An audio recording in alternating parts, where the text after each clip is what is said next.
Well, a very good evening, my dear students. So, before I take you through the content of today's discussion, I would like to introduce myself. I am Ashwini Kumar Sinha. I have been working in corporates for almost 23 years. And alongside, prior to that, I was teaching for 5 years and now started again for almost 6 months. So all my years of working with the students, because while I was in corporate, I was working in an education sector. So for 13 years, so 13 years in education sector plus 5 years of teaching, in totality, roughly 18 years of being with students, with parents, helping students shape up their academic needs, guide them, and take them to their desired destination. So today I am here to explain you an important chapter which is partnership form of class 12th standard.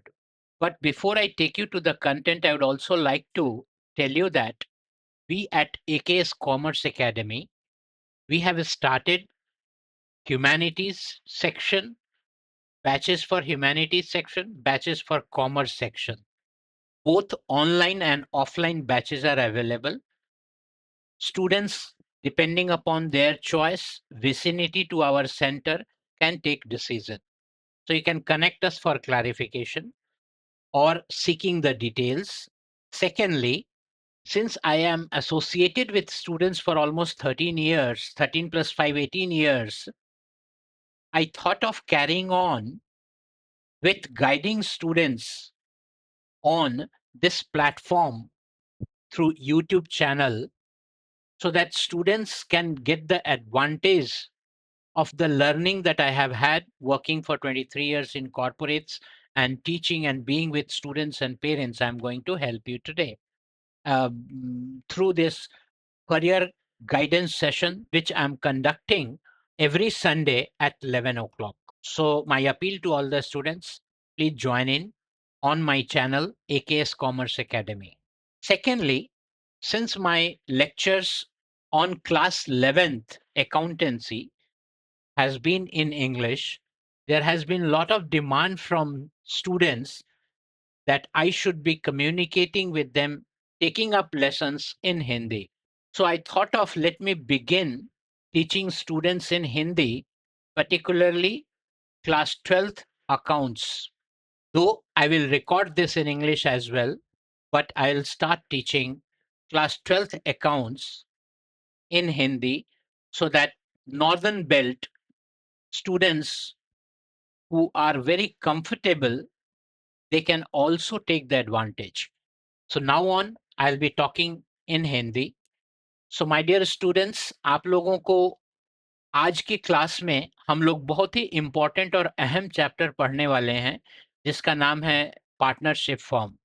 रफली 1 से डेढ़ महीना शायद हो गया होगा students को अपने स्कूल में पढ़ाई करते हुए और काफ़ी सारे चैप्टर काफ़ी सारे कंटेंट और सब टॉपिक्स आपने पढ़ लिए हैं। बट क्योंकि 12th स्टैंडर्ड एक बोर्ड है, तो मैं चाहता हूँ आप लोगों को कुछ ऐसी इन्फॉर्मेशन देना, जिससे कि आप अपने पढ़ाई को उस इन्फॉर्मेशन के आधार पे शेप अप कर सकते हैं, शेड्यूल कर सकते हैं, प्लान कर सकते हैं, अपना ऑब्जेक्टिव सेट कर सकते हैं। तो ये क्या है अंडरस्टैंडिंग? आपके स्क्रीन पे अभी दिख रहा होगा, theory paper, typology and weightage.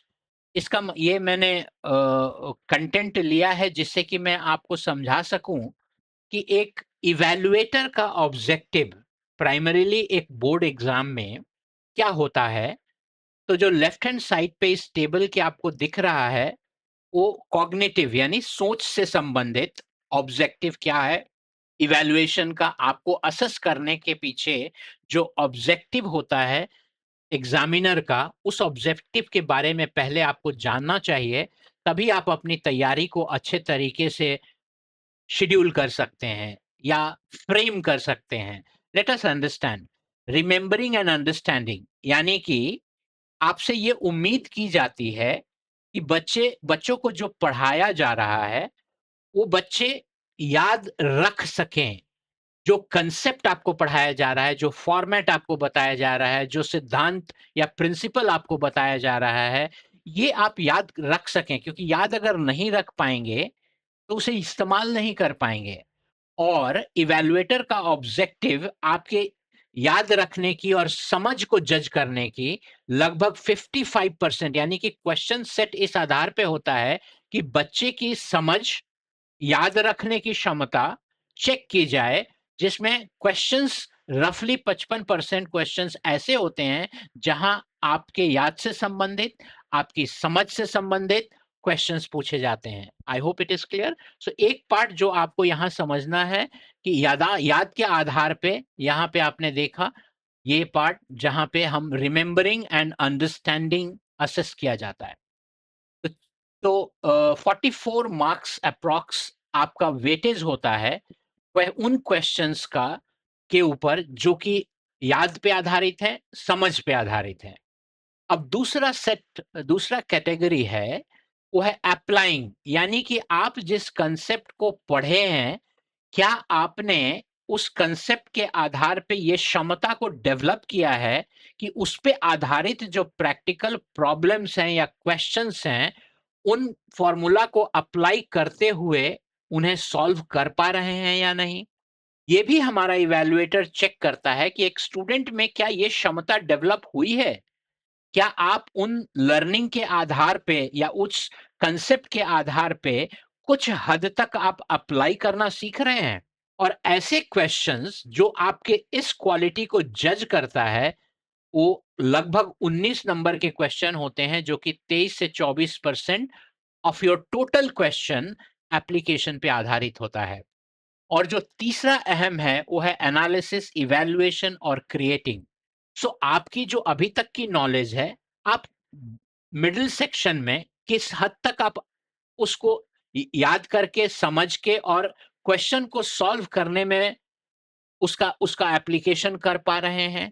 Third stage पे आपकी क्रिटिकल थिंकिंग, यानी ऐसा सवाल जिसमें अभी तक के लर्निंग के आधार पे आप किस लेवल तक सोच को ले जा सकते हैं एक क्वेश्चन को सॉल्व करने के लिए। ये बहुत जरूरी है समझना कि कोई भी बोर्ड एग्जाम में, ये जैसे मैंने पर्टिकुलरली अकाउंट्स के लिए निकाला है, ऐसे ही हर एक सब्जेक्ट का अवेलेबल है। आपको इसे समझना चाहिए और अपने तैयारी को लगभग इसी तरीके से शेड्यूल करना चाहिए, इसी फ्रेमवर्क और इसी सांचे में ढालना चाहिए, तभी जाकर के आप पढ़ाई का जो लर्निंग ऑब्जेक्टिव है, उसको पूरा कर सकेंगे। सिर्फ और सिर्फ याद पे आधारित और समझ पे आधारित सवाल आप एक्सपेक्ट नहीं कर सकते, बल्कि उन समझ और याद के आधार पे कितना आपने उसे अप्लाई करने को सीखा है, ये समझना ज़रूरी है, इसको प्रैक्टिस करना ज़रूरी है। और उस लर्निंग के आधार पे कैसे आप next level of critical thinking को डेवलप कर पा रहे हैं, ये आपका लर्निंग ऑब्जेक्टिव होना चाहिए, किसी भी सब्जेक्ट को लेकर के। बाय एंड लार्ज सभी जगह यही अप्लाई होता है, कुछ परसेंटेज इधर-उधर हो सकते हैं। सो मेरा अपील है हर स्टूडेंट से कि पहले आप इन चीज़ों को ध्यान दें, तब आगे जाकर के पढ़ाई शुरू करें। आई hope it is clear. Let us understand now इस पर्टिकुलर चैप्टर का लर्निंग ऑब्जेक्टिव क्या है। आज मैं आपको कुछ पार्ट बताऊँगा जो आज के क्लास में हमने कवर किया है। नेक्स्ट क्लास में मैं आपको बताऊँगा रिमेनिंग पार्ट।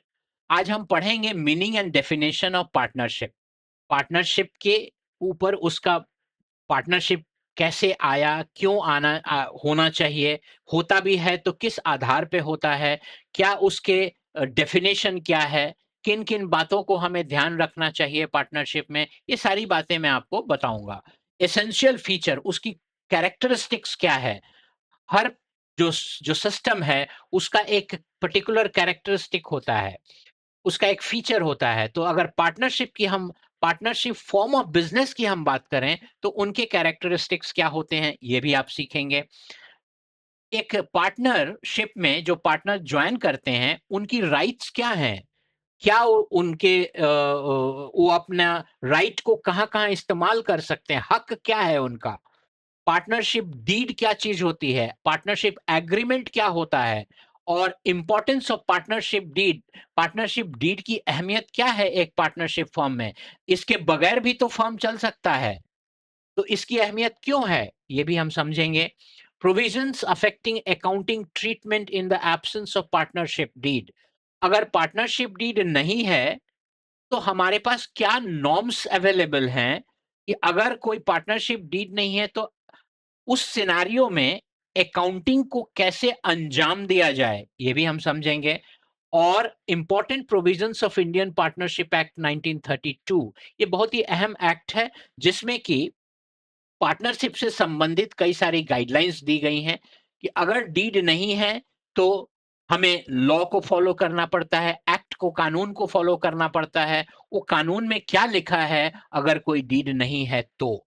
और उसके बाद लाइबिलिटीज ऑफ पार्टनर्स, तो जैसे हमने कहा कि राइट्स ऑफ पार्टनर, पार्टनर का हक क्या है, उसी तरीके से कुछ जिम्मेवारियां भी हैं जो पार्टनर्स को निभानी पड़ती हैं। ये सारी चीजें 8 के 8 पॉइंट्स को हम डिटेल में समझेंगे, क्योंकि आपका सब्जेक्ट जब आप पढ़ रहे हैं तो आपका जो लर्निंग ऑब्जेक्टिव है होलिस्टिक होना चाहिए, ना सिर्फ कि 2-4 क्वेश्चंस हमने कर लिया तो ये समझ गए कि हमें ये चैप्टर आ गया है, बल्कि उसके हर पहलू को समझना बहुत जरूरी है, तभी जाकर के आप अपने लर्निंग ऑब्जेक्टिव को पूरा करते हैं। हो सकता है मार्क्स आप कुछ स्कोर कर जाएं एग्जाम में, लेकिन वो सफिशिएंट नहीं है।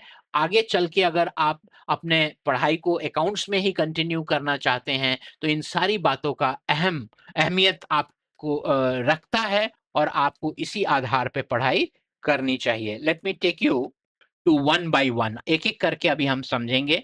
तो हमने जो आज हमें पढ़ाई करनी है उसके उसको मैं क्लिक करता हूं एंड वी विल सी। अब ये सारे पॉइंट्स हैं जो हम आज पढ़ेंगे। Meaning and definition, essential features, rights, partnership deed क्या क्या है, प्रोविजन ऑफ पार्टनरशिप एक्ट 1932 क्या है, अकाउंटिंग ट्रीटमेंट को लेकर के अगर डीड नहीं है तो, जैसा कि मैंने अभी आपको नीचे बताया। और कल की क्लास में या नेक्स्ट क्लास में मैं आपको ये सारी बातें बताऊंगा, जो कि इंटरेस्ट ऑन लोन, पार्टनर अगर देता है फर्म को तो फर्म देता है पार्टनर को, तो उनके प्रॉफिट शेयरिंग रेशियो कैसे होने चाहिए, प्रॉफिट अप्रोच लॉस अप्रोप्रिएशन क्या चीज होता है, क्यों हम उसको प्रॉफिट एंड लॉस अप्रोप्रिएशन कहते हैं, प्रॉफिट एंड लॉस अकाउंट फिर कहते हैं उसको क्यों कहा जाता है, special aspects of partnership account क्या है, पार्टनर के कैपिटल अकाउंट दो तरह से होते हैं, एक फिक्स होता है, एक फ्लक्चुएटिंग होता है, ये क्यों होता है और इसके क्या इम्प्लीकेशन है, कमीशन और सैलरी के बारे में हम समझेंगे, interest on partners capital, interest on partners drawing, adjustment of incorrect appropriations और गारंटी ऑफ प्रॉफिट, ये हम नेक्स्ट क्लास में कुछ पार्ट पढ़ेंगे। सो रफली 3 सेशंस में हम इसको कंप्लीट करेंगे। नाउ आज हम पहली चीज, जो पहला लेसन आज के लिए शेड्यूल किया है उसको हम पढ़ते हैं। और यहाँ आप देखिए, सो पार्टनरशिप की जो डेफिनेशन है ये लगभग सारे एलिमेंट्स को कवर करता है। क्या लिखा हुआ है, partnership is is the relation between persons who have agreed to share the profits of business carried on by all or any of them acting for all। एक एक वर्ड इंपॉर्टेंट है। It is a relation between the persons. अब वो person किस तरह के होने चाहिए हम आगे पढ़ेंगे, जो कि आपस में एक ऐसी एग्रीमेंट कर रखे हैं जिसमें कि वो प्रॉफिट का हिस्सा जो भी बिजनेस करेंगे उसके प्रॉफिट, उससे जो प्रॉफिट आएगा उसका हिस्सा को वो उसमें वो हिस्सा लेंगे। और हर पार्टनर, बिजनेस जो कैरी हो रहा है उसमें हर पार्टनर एक्टिंग फॉर ऑल, यानी अगर कोई भी पार्टनर उस बिजनेस में कोई भी काम कर रहा है तो वो अकेले के बिहाफ पे नहीं कर रहा है, वो सबके बिहाफ पे कर रहा है। तो ये डेफिनेशन इंडियन पार्टनरशिप एक्ट में जो लिखी गई है ये लगभग पार्टनरशिप के सारे पॉइंट्स को कवर करती है। हालांकि हम इसे डिटेल में भी समझेंगे अभी। पार्टनर किसको कहते हैं, तो एक इंडिविजुअल, राइट, और दो इंडिविजुअल, तीन इंडिविजुअल मिल करके पार्टनर बनते हैं। हर एक इंडिविजुअल को पार्टनर कहा जाता है और एक से ज्यादा लोग हो गए तो पार्टनर्स कहते हैं। हालांकि पार्टनर के लिए कम से कम 2 आदमी, 2 लोगों का होना जरूरी है। दूसरा, अगर वही लोग जॉइन हो जाते हैं, कोई बिजनेस करते हैं, तो ज्वाइंटली उन तीनों पार्टनर को हम एक-एक नाम से नहीं बुलाएंगे, राम, श्याम, हरि। तो हम उसका उस उनके एक फर्म का नाम होता है, उस फर्म के नाम से हम उन्हें एड्रेस करते हैं। वो चाहे हम किसी से भी बात कर रहे हों, अगर हमने फर्म का नाम लिया, इसका मतलब कि तीनों पार्टनर से, अगर 3 पार्टनर हैं, तो तीनों पार्टनर से बात कर रहे हैं। और फर्म का नाम कोई भी नाम हो सकता है, जो बिज़नेस का नाम होगा। उसी से तीसरे व्यक्ति, कोई भी तीसरा व्यक्ति अगर कोई भी करेस्पॉन्डेंस करता है, बातचीत करता है, चेक देता है, चेक रिसीव करता है, वो सारे उनके फर्म के नाम पे होता है, ना कि किसी व्यक्ति विशेष या इंडिविजुअल पार्टनर के नाम पे होता है। आई होप ये बात आपको समझ में आई। तो इंडिविजुअली हम पार्टनर्स कहते हैं, जॉइंटली हम फर्म कहते हैं, और उनके फर्म का एक नाम होता है जिसको हम बिजनेस का नाम कहते हैं, फर्म का नाम कहते हैं। और उसी से वो सभी से इंटरैक्ट करते हैं, यानी फर्म के नाम से। अब जैसे कि कोई एबीसी स्टेशनरी शॉप है, कई बार आपके लोकेलिटी में नाम लिखा होता है, काका स्वीट शॉप है, या कोई और भी नाम होंगे, कई नाम होते हैं। यानी कि अब वो शायद हो सकता है कि वो सोल प्रोप्राइटरशिप में हो, एक व्यक्ति उस पर्टिकुलर बिजनेस के ओनर हैं, लेकिन वही अगर 2-3 लोग मिल करके उसको चलाएंगे, तो वहां पे उसको हम पार्टनर्स इंडिविजुअली कहते हैं और फर्म ज्वाइंटली कहते हैं, राइट। लेकिन कोई भी कम्युनिकेशन होगा, वो हम इंडिविजुअल को करेंगे जरूर, लेकिन उस बिजनेस, उस फर्म के नाम पे कोई भी करेस्पॉन्डेंस हम करेंगे। I hope it is clear now, by and large understanding. अब नेचर क्या होता है एक पार्टनरशिप का? तो partnership from a legal view point, यानी कि कानून के नजर में पार्टनरशिप का is not a separate legal entity. ये बहुत जरूरी है समझना, not a separate legal entity. ये आपने 11th क्लास में पढ़ा होगा अकाउंटिंग के कंसेप्ट्स में, जिसमें सेपरेट लीगल एंटिटी शब्द आए होंगे। इसका मतलब क्या होता है, मैं उसको टच करके अभी अभी बताऊंगा आपको, ताकि आप आगे की बातें समझ पाएं। तो जैसे कि होता है बिजनेस, ए एक बिजनेस है, मान लीजिए ए बी सी एक बिजनेस का नाम है, ये स्टेशनरी शॉप है। और बिजनेसमैन जो हैं, वो राम है, श्याम है, हरि हैं, ये तीनों लोग मिलकर के एबीसी फर्म को चला रहे हैं। ओके। अब जब एबीसी फर्म अपने नाम पे कोई भी खरीद करता है, स्टेशनरी बिजनेस है तो किताबें या स्टेशनरी आइटम्स, पेन, बाकी रिलेटेड आइटम्स वो खरीदते हैं, उसके लिए वेंडर्स होते हैं, वेंडर उनको सप्लाई करते हैं, एबीसी फर्म उनको पे करते हैं। अब ऐसी एक सिचुएशन मान लीजिए आ गई, जिसमें कि फर्म ने किसी वेंडर को वी को पैसे देने हैं और वो नहीं दे पा रहे हैं, बहुत समय हो गया और नहीं दे पा रहे हैं। तो वेंडर ने फर्म को कहा कि, फर्म यानी कि पार्टनर्स, पार्टनर्स को कहा कि मेरे पैसे दो। अब वो पार्टनर्स ये कह रहे हैं कि भैया, मैं तो अलग हूं, मेरा बिजनेस अलग है, आप मुझसे नहीं मेरे बिजनेस से पैसा लो। तो यहां पे ये पॉइंट उठता है कि क्या उनकी एंटिटी बिजनेस से अलग है? तो नहीं, क्योंकि लीगली ये दोनों अलग अलग नहीं है। अगर कोई भी डेट एबीसी फर्म का है, उसको चुकाने की जिम्मेवारी इन तीनों पार्टनर की है। हो सकता है इनके प्राइवेट प्रॉपर्टी को भी हासिल किया जाए, जिससे कि बाहरी लोगों का पैसा दे दिया जा सके। तो इनकी एंटिटी सेपरेट बिजनेस से नहीं है कानून के नजर में, लेकिन अकाउंट्स के नजर में, जो भी हम खाता बही अकाउंट्स मेंटेन करते हैं, उसके नजर में बिजनेस और बिजनेसमैन की पहचान अलग अलग होती है। इसी आधार पे पूरा अकाउंटिंग डिपेंड करता है। अगर बिजनेसमैन ने बिजनेस को पैसा दिया कैपिटल के रूप में, तो ये बिजनेस का उधारी है बिजनेसमैन के ऊपर कि वो पैसे उन्हें लौटाए। हालांकि ये नॉर्मल सिनेरियो में नहीं होता, लेकिन आपको ये समझना है कि ये उधारी है। इसीलिए जो कैपिटल बिजनेसमैन बिजनेस को देता है वो लायबिलिटी होती है बिजनेस की, और जो पैसे बिजनेसमैन बिजनेस से लेके जाता है उससे उनका कैपिटल रिड्यूस हो जाता है। तो अगर वो उधार पे लेके गए हैं तो बिजनेस के लिए वो पैसा असेट है। हालांकि इसे हम डिटेल में समझेंगे, बट इतना इस स्टेज पे आपको जानना जरूरी है कि लीगल व्यू पॉइंट से एक पार्टनर की एंटिटी बिजनेस से अलग नहीं होती, लेकिन अकाउंटिंग के नजरिए में एक पार्टनर की एंटिटी बिजनेस से अलग होती है। तभी जाकर के अकाउंटिंग पॉसिबल हो पाता है, अदरवाइज अकाउंटिंग नहीं हो सकता। इसीलिए ये ध्यान रखना, यहाँ पे ये बात को समझना बहुत जरूरी है। आई होप आपको ये बात समझ में आ गई होगी। अब हम समझेंगे next part. But from counting accounting view point, ये आपने समझ लिया, मैंने आपको बता दिया इस एस्पेक्ट को। अब पार्टनरशिप की गवर्निंग बॉडी का कौन है, कौन उसे रेगुलेट करेगा? कोई बात हो गई तो कहाँ हम देखने जाएंगे?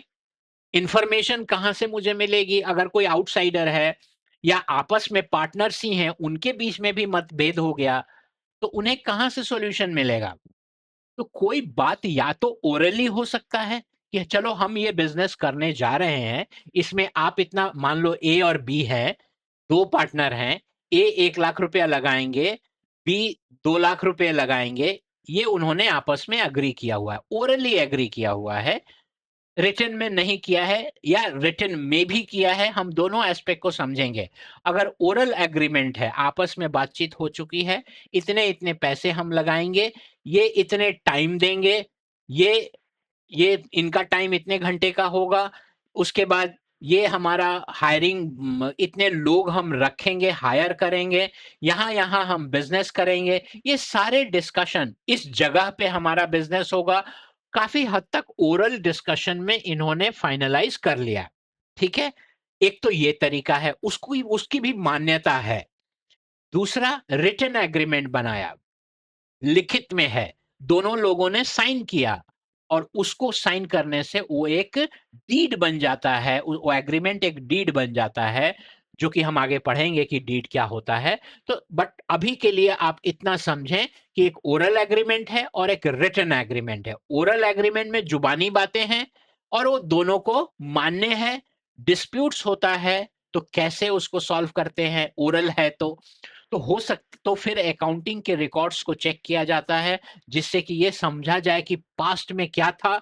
अगर पास्ट में जो ये लोग बोल रहे हैं वैसा नहीं था, तो इसका मतलब फिर लीगल इंटरफेरेंस होता है रिजॉल्व करने के लिए, या कानून कुछ कहता है उसके बारे में, जो इंडियन पार्टनरशिप एक्ट है कुछ कहता है, that we will touch upon. I hope यहां तक बातें समझ में आ गई। अब let us see next part. तो हमने डेफिनेशन को समझा, इसे ब्रेक करके समझा, तो मुझे उम्मीद है कि आपको नेचर ऑफ पार्टनरशिप के बारे में अ, समझ में आया होगा। अब मैं आप इसी से आधारित आगे का डिस्कशन है, लेट अस सी नाउ नेक्स्ट। आगे हम क्या पढ़ने वाले हैं यहाँ मैं आपको समझाता हूँ। मैं पहले इसको इरेज कर दूं, then we will learn. Okay, so ये आपको फाइन। अब let us begin with the next part. अब फीचर्स क्या हैं, इसके कैरेक्टरिस्टिक्स क्या है? तो जैसा कि मैंने अभी आपको बताया था कि दो या दो से ज्यादा लोग होने चाहिए जो कि कॉम्पिटेंट हो। ये शब्द इस जरूर से ध्यान रखना, कॉम्पिटेंट टू कॉन्ट्रैक्ट। कौन कॉम्पिटेंट है? तो जो कानून के नजर में एक ऐसा व्यक्ति जो कि कॉन्ट्रैक्ट कर सकता है। अब कोई कन्विक्टेड पर्सन है जिसको कोई ऐसी सजा सुनाई जा चुकी है कोई लीगल रीजन से, तो he is not competent to contract.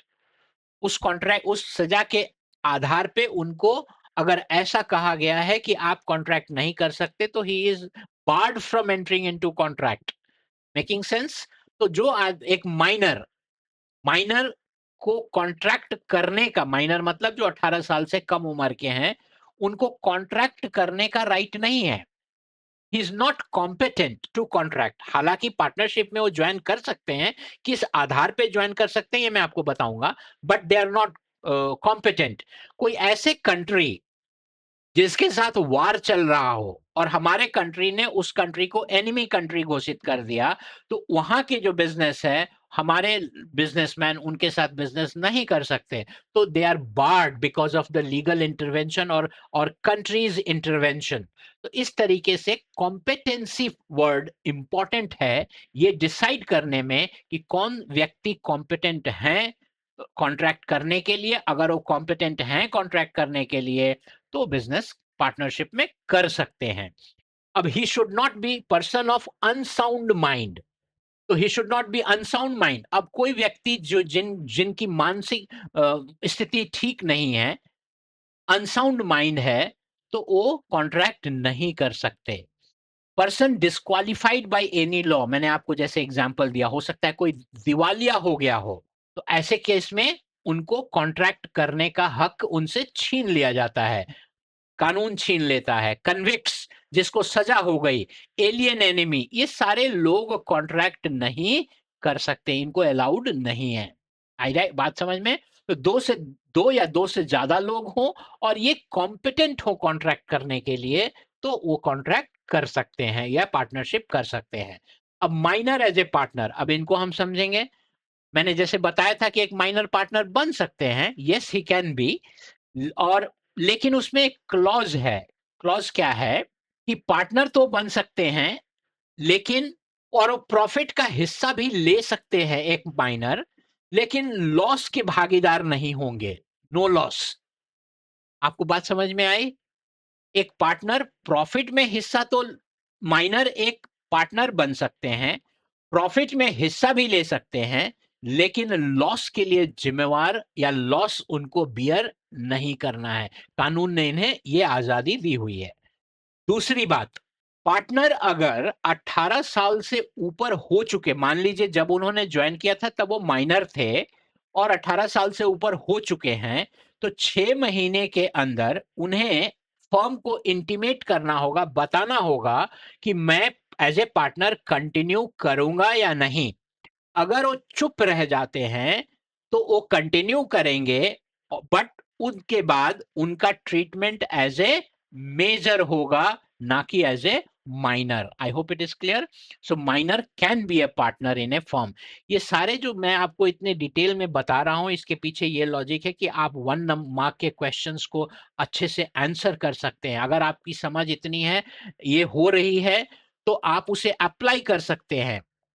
कोई भी ऐसा क्वेश्चन आया है जहां की आपकी सोच और आपकी एप्लीकेशन को जज करना है, तो आप कर सकते हैं। Then maximum number of partner. अब जब भी नंबर ऑफ पार्टनर्स की बात होती है तो वहां पे इंडियन कंपनीज एक्ट, जिसमें कि ये बताया गया है, उनको ये अधिकार है था कि कितने पार्टनर होने चाहिए ये डिसाइड करने के लिए। लेकिन इन्होंने फिर गवर्नमेंट को दे दिया, ये गवर्नमेंट बॉडी को दे दिया कि आप चेक करके ये बताएं कि हमें कितने लोग पार्टनर हो सकते हैं। हालांकि इन्होंने सजेस्ट किया था कि 100 लोगों को रखें, बट गवर्नमेंट ने उसको 50 लोग कर दिए। इसका मतलब मिनिमम पार्टनर 2 हो सकते हैं, मैक्सिमम 50 हो सकते हैं। ये आपको एज पर नंबर जो है वो एज पर गवर्नमेंट डिक्लेयर्ड है, और यही अभी तक इंडियन पार्टनरशिप एक्ट में भी आप 50 काउंट को मैक्सिमम नंबर माना गया है। आई hope it is clear now. Agreement, दोनों एग्रीमेंट हो सकते हैं, ओरल भी हो सकता है, रिटन भी हो सकता है। अब एग्रीमेंट अगर ओरल है तो ओरल एग्रीमेंट को भी मान्यता है, लेकिन उसमें अगर मान लीजिए ए और बी पार्टनर हैं और ए ने कहा कि मुझे सैलरी 10,000 रुपये मिलनी चाहिए क्योंकि मैं एक्स्ट्रा काम कर रहा हूं, और बी कहते हैं कि नहीं नहीं देंगे, तो अकाउंट में पहले के अकाउंट में रेफर किया जाएगा जिसमें कि ए को सैलरी मिली हुई है, तो ये ओरल एग्रीमेंट के आधार पे मिली हुई है, तो उसकी मान्यता बन जाती है। उसी तरीके से रिटन अगर है तो रिटन एग्रीमेंट सजेस्टेड होता है, क्योंकि रिटन एग्रीमेंट अगर है तो उसे हम एज ए प्रूफ प्रोड्यूस कर सकते हैं और उससे हम जो कुछ लिखा हुआ है उसी को टॉप ऑफ एवरी डिस्कशन रखा जाता है। बिजनेस, ये जो पार्टनरशिप फॉर्म है, ये कोई बिजनेस करने के लिए रखा जाता है। ये कोई ऐसी चीज के लिए नहीं जहां पे कोई कोई ऐसी अंडरस्टैंडिंग जहां पे कोई अनलॉफुल एक्टिविटी के लिए पार्टनर बन गए, तो that is not considered as partner. या कोई ऐसे सोशल वेलफेयर की एक्टिविटी कर रहे हैं तो वहां के पे भी कोई पार्टनर नहीं। It is for business purpose partnership form होती है। प्रॉफिट शेयरिंग, क्योंकि प्रॉफिट किसी भी बिजनेस का आधार होता है, इसलिए प्रॉफिट शेयरिंग डिसाइडेड होते हैं दोनों पार्टनर के बीच में और उसके अकॉर्डिंग उनको प्रॉफिट दी जाती है। अगर उन्होंने कोई ऐसा एग्रीमेंट नहीं किया है तो इंडियन पार्टनरशिप एक्ट कुछ कहता है, उसमें इन्वॉल्व होता है, इंटरफेयर करता है और बताता है कि क्या प्रॉफिट शेयर होना चाहिए। We will see this. Business can be carried on by all or any of them acting for all. यानी carried on by all or any one of them acting for all. इसका मतलब क्या हुआ कि हर partner कोई भी काम अपने फर्म में करता है तो वो दूसरे पार्टनर के बिहाफ पे कर रहा होता है। इसीलिए कहा जाता है कि हर पार्टनर दूसरे पार्टनर का एजेंट है। यहां शब्द भी आया ना, एजेंट। और हर पार्टनर उस फर्म का प्रिंसिपल भी है, यानी ऑनर भी है और एजेंट भी है। ऑनर किस हैसियत से है? जब वो कोई डिसीजन लेता है फर्म के लिए तो ऑनर की हैसियत से लेता है। जब वो कोई काम करता है या कोई कोई डिसीजन लेता है तो वो दूसरे पार्टनर के बिहाफ पे भी ले रहा होता है, तो वहां पे वो एजेंट होता है। इसलिए एक पार्टनर को हम एजेंट भी कहते हैं, एजेंट ऑफ अदर पार्टनर, और एक पार्टनर को प्रिंसिपल भी कहते हैं, principal of the firm, partnership firm. I hope this is understood. अब let us see the next part जिसमें हम राइट्स ऑफ पार्टनर समझेंगे। पार्टनर्स की क्या राइट्स होती हैं? Right to participate in the management of a business. कोई भी पार्टनर को ये राइट है कि वो बिजनेस में पार्टिसिपेट कर सके, कोई दूसरा पार्टनर मना नहीं कर सकता। Right to be consulted. अब ऐसे कई डिसीजन बिजनेस में लिए जाते हैं जो अहम होते हैं, जो बहुत ही सिग्निफिकेंट होते हैं, और उसमें कोई अकेला कोई पार्टनर डिसीजन नहीं लेते, तो उन्हें दूसरे पार्टनर की कंसल्टेशन लेनी पड़ती है। हो सकता है कोई बहुत ही ट्रिवियल नेचर का कोई डिसीजन है तो शायद सबसे ना कंसल्ट किया जाए, लेकिन कोई ऐसा मटेरियल डिसीजन है जो बिजनेस के ग्रोथ को इम्पैक्ट कर सकता है, वैसे डिसीजन में दूसरे पार्टनर का कंसल्टेशन जरूरी है। Right to inspect the book of account. अब मैं एक पार्टनर हूं तो मेरे फर्म में 3 लोग हैं, तो तीनों लोगों को राइट है कि बुक्स ऑफ अकाउंट को वेरीफाई करें, वो चेक करें, कोई भी मना नहीं करेगा। Right to share in profit.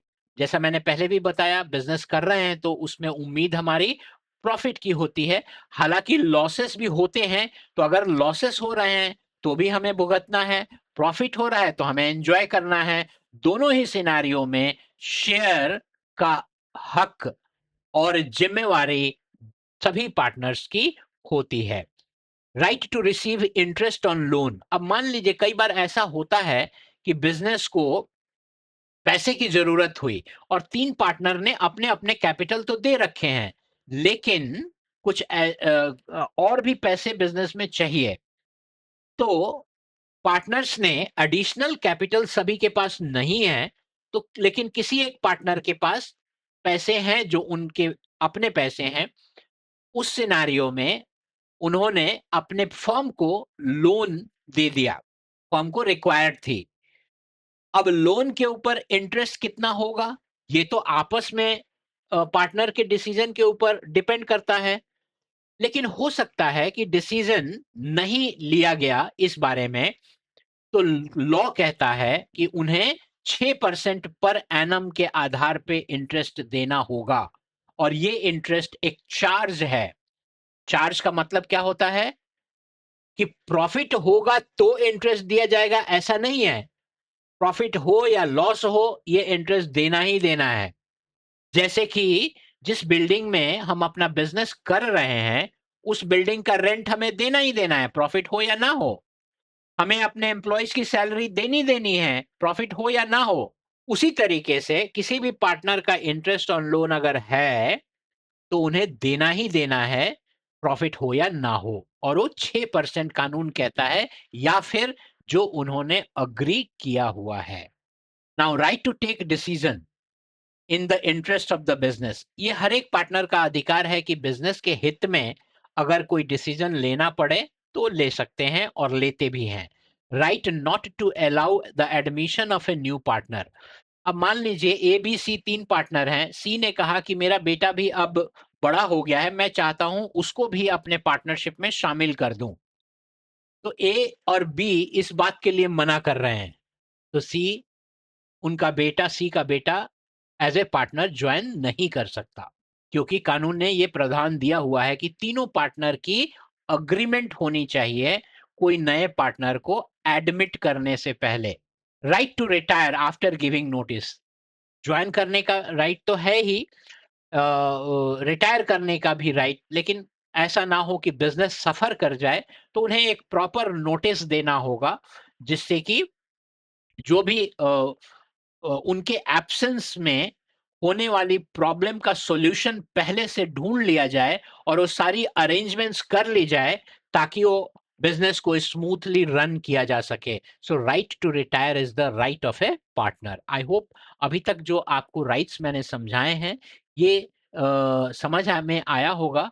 और ये सारी पॉइंट्स जो हैं, हमारे न्यूमेरिकल्स में भी इन चीज़ों की ज़रूरत पड़ती है, इफ़ नॉट एवरीथिंग, लेकिन इंटरेस्ट हुआ, जैसे प्रॉफिट शेयरिंग हुआ, तो इसलिए ये जानना आपको not only from theoretical perspective but as well from application perspective ये नॉलेज की ज़रूरत है। और जैसा मैंने आपको शुरू में ही कहा, 55% तो आपके याद करने की याद है या नहीं, ये जज किया जाता है। इसलिए हर एक पार्ट को आपको ध्यान से समझना है और याद रखना है। याद तभी रहेगा जब आप बार-बार उसे सोचेंगे। अब लेट अस सी डीड क्या होती है। एग्रीमेंट और डीड में फ़र्क होता है। एग्रीमेंट तो हमने लिख लिया, रिटन है। अगर हमने रजिस्टर करा दिया उसे, कानून के नज़र में वो रजिस्टर्ड डीड है, तो वो रजिस्टर्ड अग्रीमेंट को डीड कहते हैं, राइट? तो उसकी मान्यता और बढ़ जाती है। सो एग्रीमेंट ईदर ओरल भी हो सकता है, रिटन भी हो सकता है। Is the basis of partnership. It always better to have a written agreement to avoid any dispute. Written document known as partnership deed details the term and condition of the partner. It is a legal document signed by all the partners and normally has the following clause. क्या क्या clauses होते हैं इसमें? तो description of partners, यानी कि partner के बारे में लिखा होगा कि ये पार्टनर हैं, कहाँ रहते हैं, क्या करते हैं, किस तरह का इनका बिजनेस है, जो भी उनके क्या उनकी पढ़ाई लिखाई है, कहाँ क्या क्या उनका एक्सपीरियंस है, इस तरह के रेलिवेंट इंफॉर्मेशन डिस्क्रिप्शन में लिखा होता है। डिस्क्रिप्शन ऑफ फर्म, क्या फर्म करने जा रहा है, नेचर ऑफ बिजनेस क्या है, क्या उनकी ग्रोथ प्लान है, कितना कौन-कौन से प्रोडक्ट्स में हम डील करेंगे, इस तरह के डिसीजन फर्म के बारे में, क्या नाम होगा, किस जगह पे होगी, ये सब डिस्क्रिप्शन लिखा होता है। प्रिंसिपल प्लेस ऑफ बिजनेस जैसे मैंने आपको बताया, नेचर ऑफ बिजनेस किस तरह का बिजनेस होगा, कैपिटल गुड्स, कैपिटल कंट्रीब्यूशन, कौन पार्टनर कितना कैपिटल लाएंगे, उस पे इंटरेस्ट के बारे में कि मिलेगा कि नहीं मिलेगा, मिलेगा तो कितना परसेंट मिलेगा, राइट्स क्या होंगे, ड्यूटीज क्या होगी, वैल्यूएशन ऑफ गुडविल क्या होगा। गुडविल मतलब एक पर्टिकुलर बिज़नेस का अपना नाम होता है और उस नाम की कीमत को हम कहते हैं गुडविल। हालाँकि गुडविल के ऊपर हम डिटेल में पढ़ेंगे, जैसे ही हम एडमिशन रिटायर पार्टनरशिप के अंदर ही पढ़ेंगे। अकाउंटिंग पीरियड एक्सेट्रा क्या होगी। अब अकाउंटिंग पीरियड मतलब कुछ लोग 1 जनवरी से 31 दिसंबर रखते हैं, कुछ लोग 1 अप्रैल से 31 मार्च रखते हैं, कुछ लोग 1 जुलाई से 30 जून रखते हैं। तो उस पर्टिकुलर फर्म का अकाउंटिंग पीरियड क्या होगा, ये सारी चीजें उसमें लिस्टेड होती हैं, लिखी होती हैं। अब इंपॉर्टेंस ऑफ पार्टनरशिप डीड, इसकी भी थोड़ी सी अहमियत समझ लेते हैं। It governs the rights, duties, liabilities of each partner. जैसा हमने अभी देखा, disputes are resolve on the basis of partnership deed. If partnership deed does not exist, है ही नहीं, where it exist but does not have terms on a particular matter, यानी है लेकिन उस पर्टिकुलर इशू पे जिस पे बहस हो रही है या डिस्प्यूट हो रहा है, वहां अगर वो पार्ट मेंशन ही नहीं है डीड में, तो provisions of the partnership act 1932 applies. हमेशा हमें इस प्रोविजन के बारे में रेफर करना होगा, क्योंकि क्वेश्चन जो आपको आएंगे न्यूमेरिकल क्वेश्चन, उसमें लिखा होगा कि डीड है नहीं है, डीड है तो उसमें ये चीजें मेंशन है या नहीं है, अगर नहीं है तो हमें एक्ट के अकॉर्डिंग सॉल्यूशन देना है। आई hope it is clear. Now let us see the next one, provisions affecting affecting treatment in the business and the absence of partnership deed। अब यहाँ पे आपको ध्यान से समझना है, अभी तक जो बातें हम लोग डिस्कस किए हैं उन्हीं पे आधारित ये पॉइंट्स हैं। पहला है इंटरेस्ट ऑन एडवांस या लोन बाय अ पार्टनर। तो अगर अग्रीमेंट में है तो कोई बात नहीं, जो एग्रीमेंट में है वो मिलेगा। नहीं है अग्रीमेंट में या नहीं है डीड में, एब्सेंस है डीड, तो उस सिनेरियो में इनको लॉ कहता है कि 6% इंटरेस्ट मिलेगा पर एनम, ये पर एनम है। All right. Sharing of profit और लॉसेस, अगर आपस में पार्टनर्स ने ये डिसीजन ले रखा है कि हमारा प्रॉफिट शेयरिंग रेशियो मान लो 3:2:1 है, तो 3:2:1 ही रहेगा। लेकिन अगर उसमें कुछ भी मेंशन नहीं है, तो वैसे सिनारियो में लॉ कहता है कि ये 1:1:1 होगा। इंटरेस्ट ऑन कैपिटल, आमतौर पे इंटरेस्ट ऑन कैपिटल इसलिए दिया जाता है कि मान लीजिए किसी ए पार्टनर हैं, बी हैं और सी। ए ने 5 लाख रुपए लगाए हैं, बी ने 3 लाख रुपए लगाए हैं और 1 लाख रुपया सी ने लगाए। ओके, तो यहाँ पे क्या है कि कैपिटल कंट्रीब्यूशन अलग अलग है। तो जब अलग अलग है तो उन पार्टनर्स को जिन्होंने ज्यादा पैसे दिए हैं कैपिटल, उनको कुछ हद तक कंपेंसेट करने के लिए इंटरेस्ट ऑन कैपिटल दिया जाता है आमतौर पे। बट आपको इस बात से डिसीजन नहीं लेना है कि देना चाहिए या नहीं देना चाहिए, या ये आपका व्यू पॉइंट नहीं है। क्वेश्चन में जैसा दिया हुआ है हमें वैसा ही करना है, बट उसके पीछे का लॉजिक मैं आपको बता रहा हूं। अगर इक्वल कैपिटल है तो प्रोबेबिलिटी है कि उसमें इंटरेस्ट ऑन कैपिटल नहीं होगा। लेकिन अगर वेरीड कैपिटल है तो संभावना है कि इंटरेस्ट ऑन कैपिटल होगा। लेकिन होगा या नहीं होगा, ये आपको अपने सोच से कहीं पे भी डिसीजन नहीं लेना है। ये आपको जो क्वेश्चन में दिया है उसके आधार पे लेना है, या पार्टनरशिप एक्ट 1932 रेफर करना है। Interest on capital as per partnership act not allowed है, चाहे कोई भी कैपिटल का कंट्रीब्यूशन हो। I hope it is understood. अब इंटरेस्ट ऑन ड्राइंग, ड्राइंग क्या होता है? कई बार ड्राइंग दो तरह की होती हैं, एक ड्राइंग फ्रॉम कैपिटल और दूसरा ड्राइंग फ्रॉम प्रॉफिट। तो कैपिटल जो एक बिजनेसमैन ने जो कैपिटल दिया था उसी में से वो पैसा कुछ निकाल के ले गए। ओके, तो ड्राइंग जब कैपिटल में से ले जाते हैं तो भी ड्राइंग है, लेकिन वहां पे इंटरेस्ट ऑन ड्राइंग कैलकुलेट नहीं होता, क्योंकि वो अपना पैसे को कम कर दिया उन्होंने।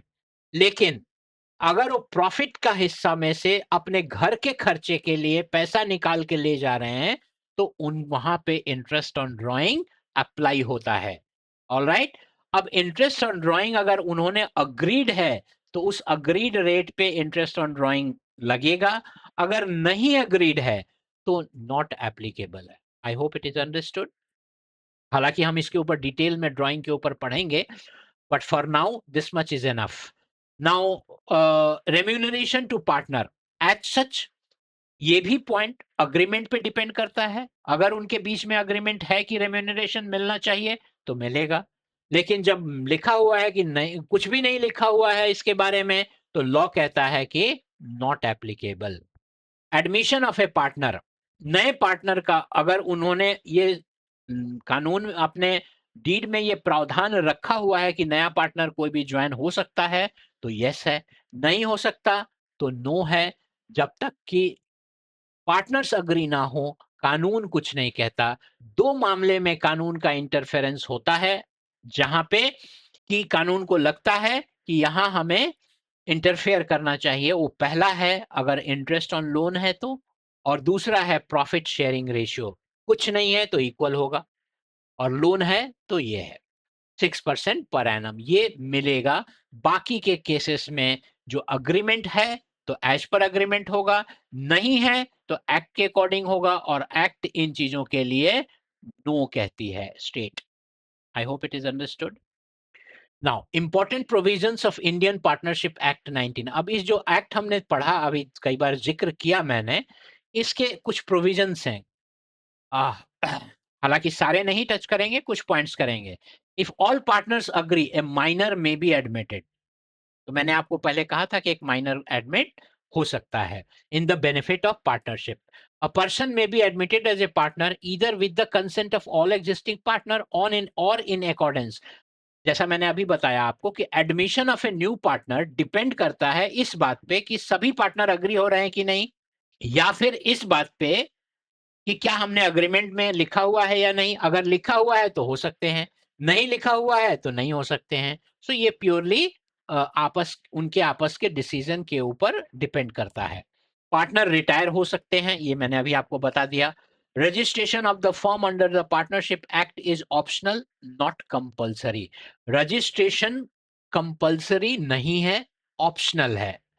बट रजिस्टर्ड होने से कुछ बेनिफिट्स हैं, फायदे हैं, ताकि उसकी उसमें लीगल हेल्प आसानी से मिल जाती है।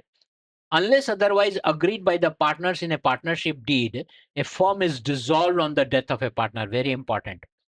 Unless otherwise agreed upon, अगर अगर हमारे अग्रीमेंट में ये लिखा हुआ है कि किसी की भी डेथ हो जाए तो भी हम बिजनेस को चलाते रहेंगे, तो कोई बात नहीं है।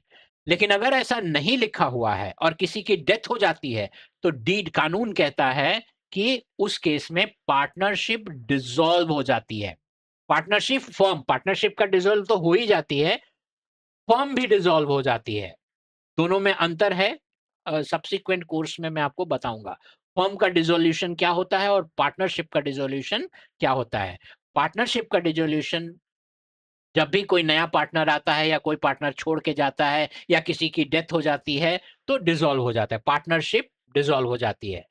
फर्म का डिसॉल्व होना मतलब कि अब फर्म का अस्तित्व ही नहीं है, सारे असेट्स को बेच देना और लायबिलिटीज को पे कर देना और बचे हुए पैसे को बांट लेना, इसको फर्म का डिसॉल्व होना कहते हैं। तो आई होप दोनों में अंतर आपको समझ में आ गया। Now let's see the next one. Partners में change partnership deed to include or change any clause. Now इस बात को ध्यान रखें कि ये पार्टनरशिप फॉर्म सभी पार्टनर्स पे ही आधारित है। तो कोई भी पार्टनर उसमें किसी भी क्लॉज को चाहे चेंज कर सकता है दूसरे पार्टनर के कंसेंट के आधार पे, या कोई बदलाव कर सकता है या कोई नया क्लॉज डाल सकता है। ये संभव है और वो मान्य भी होगा। जो क्लॉज उसमें उन्होंने बदल के लिखा है वो मान्य भी होगा। आई होप ये बात समझ में आ गई। अब लायबिलिटीज, तो राइट्स तो हमने देखे हैं, कुछ लायबिलिटीज भी हैं, कुछ जिम्मेवारियां भी हैं पार्टनर्स की, सिर्फ अधिकार ही नहीं है। क्या जिम्मेवारियां हैं? तो subject to agreement among partners. हालांकि उसमें भी सब्जेक्ट टू अग्रीमेंट होती हैं। क्या अग्रीमेंट है? If A partner carries on business in competition. अब ये बहुत जरूरी है समझना कि मैं अगर कोई पार्टनर, जैसे स्टेशनरी शॉप 3 पार्टनर मिल करके चला रहे थे, उसमें से कोई एक पार्टनर का और भी बिजनेस है, मान लेते हैं कैटरिंग का बिजनेस है, वो बिजनेस चला रहे हैं।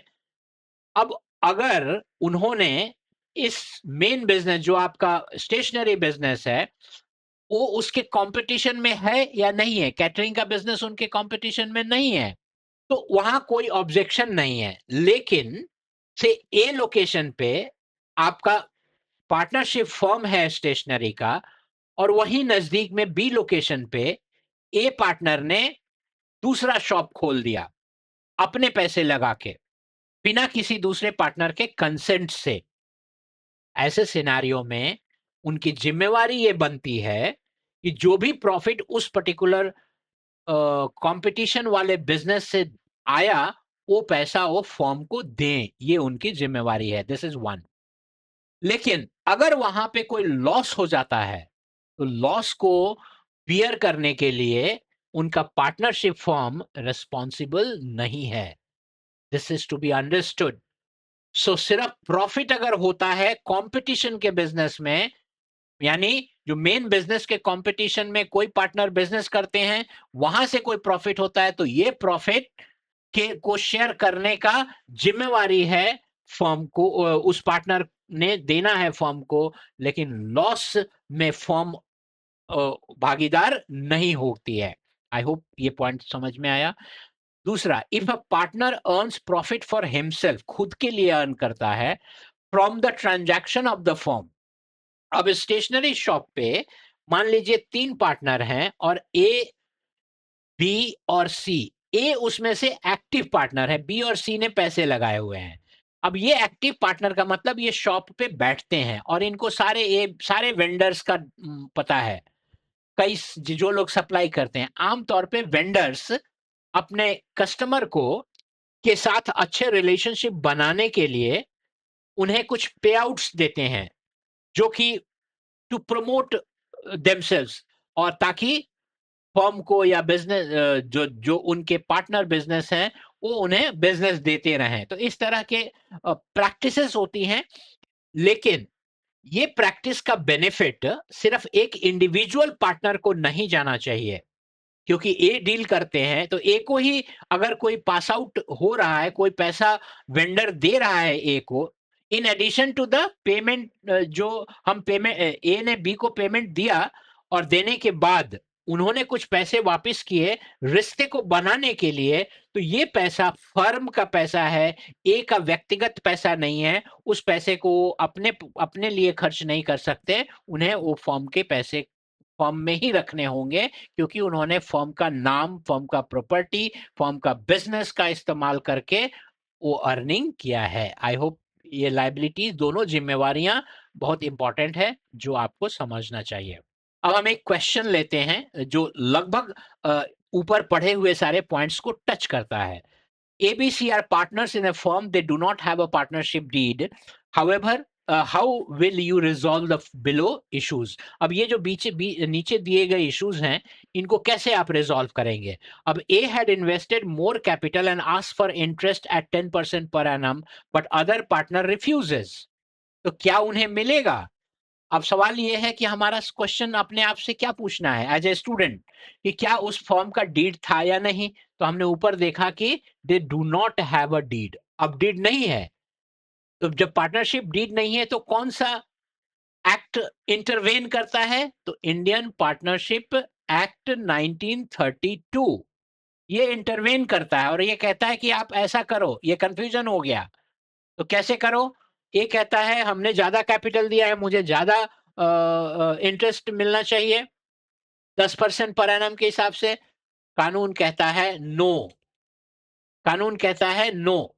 ओके, ओके, सो कानून कहता है no.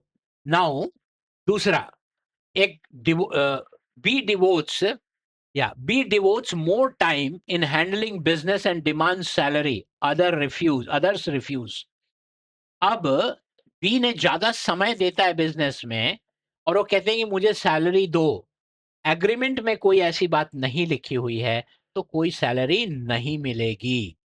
Alright, then C demands interest on loan 5 lakh by him at 12% per annum. अब कानून क्या कहता है कि हमारे एग्रीमेंट में क्या लिखा है? तो कुछ भी नहीं लिखा है, कोई एग्रीमेंट ही नहीं है। कानून क्या कहता है? इंटरेस्ट मिलेगा, लेकिन कानून ये भी कहता है कि आपको 12% नहीं 6% इंटरेस्ट मिलेगा per annum. I hope it is understood. चौथा point, A withdraws 10,000 from firm for personal use. Other partners demand that A should pay 10% interest on drawing.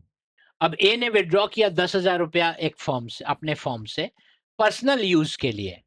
बाकी के पार्टनर कहते हैं, डिमांड करते हैं कि ए should pay 10% interest on drawing. क्या उसे मिलना चाहिए? तो इंटरेस्ट ऑन ड्रॉइंग अगर डीड में नहीं है तो नॉट एप्लीकेबल होता है। इंडियन पार्टनरशिप एक्ट 1932 उन्हें इंटरेस्ट ऑन ड्रॉइंग के लिए किसी भी पार्टनर को अलाउ नहीं करता unless they have agreed upon. I hope it is understood. Profit for the year before the above claim was 50,000. 50,000 रुपए का प्रॉफिट था. A demands profits to be distributed in the capital ratio, क्योंकि A का capital ज्यादा था तो उन्होंने कहा कि हमारे प्रॉफिट को कैपिटल के रेशियो में बांटो. अब ये डिस्प्यूट हो गया. फॉर्म में तो उनके अग्रीमेंट में ये अग्रीमेंट में तो ऐसा लिखा नहीं हुआ है. तो उस सिनेरियो में या तो अगर अग्रीमेंट में लिखा हो जो भी रेशियो लिखा हुआ है उस रेशियो में बटेगा, या फिर एक्ट कहता है कि 1:1 के रेशियो में आप उसे बांट दो. आई hope it is clear. B wants to introduce his son S as a partner. C objects to his proposal. क्या उन्हें उनको एडमिट करने का राइट है? तो बी को एडमिट करने का राइट नहीं है क्योंकि सी जो दूसरे पार्टनर हैं उन्होंने ऑब्जेक्ट कर दिया. तो अगर कोई भी पार्टनर ऑब्जेक्ट करते हैं तो किसी भी नए पार्टनर को अग्री एडमिट नहीं किया जाता unless it is written in the partnership deed. I hope it is clear to you all. So I think by now you must have understood the chapter from its theory and a bit of application, theoretical application of the concept, क्योंकि ये बहुत जरूरी है समझना, तभी आप numerical questions को solve कर सकते हैं. I hope this is clear. Now, before I take you to the closer of this discussion, मैं आप लोगों को बताना चाहूँगा कि जैसा मैंने आपको शुरू में भी बताया था कि हमने ऑफलाइन और ऑनलाइन क्लासेस ऑलरेडी शुरू कर रखी हैं. जो स्टूडेंट नज़दीक के हैं वो ऑफलाइन क्लासेस को ज्वाइन कर सकते हैं और अ, हमारे टीचिंग का बेनिफिट ले सकते हैं. जो स्टूडेंट्स दूर हैं वो हमारे ऑनलाइन क्लासेस ज्वाइन कर सकते हैं. So my appeal to you students, आप अच्छे तरीके से पढ़ाई करें. जिस तरीके से मैंने आपको इस पर्टिकुलर कंसेप्ट को बताने की कोशिश की, जो कि लगभग आपका कंसेप्ट काफी हद तक समझ में आ गया होगा और आप अपने एप्लीकेशन एबिलिटी को डेवलप करने के लेवल तक पहुंच चुके होंगे. मुझे लगता है कि मुझे उम्मीद है कि आप इससे रिलेटेड जो भी एप्लीकेशन बेस्ड क्वेश्चंस हैं आप उसे भी सॉल्व कर पाएंगे. हालांकि हम अपने नेक्स्ट क्लास में उसको डिटेल में कवर करेंगे. But for now my very good wishes to every single student who is viewing this lesson or chapter, and I truly wish कि आप अपने अपकमिंग एग्जाम में, जो कि मेरे ख्याल से इसी पर्टिकुलर चैप्टर का टेस्ट होगा आपका, तो मैं इनको कवर भी कर दूंगा.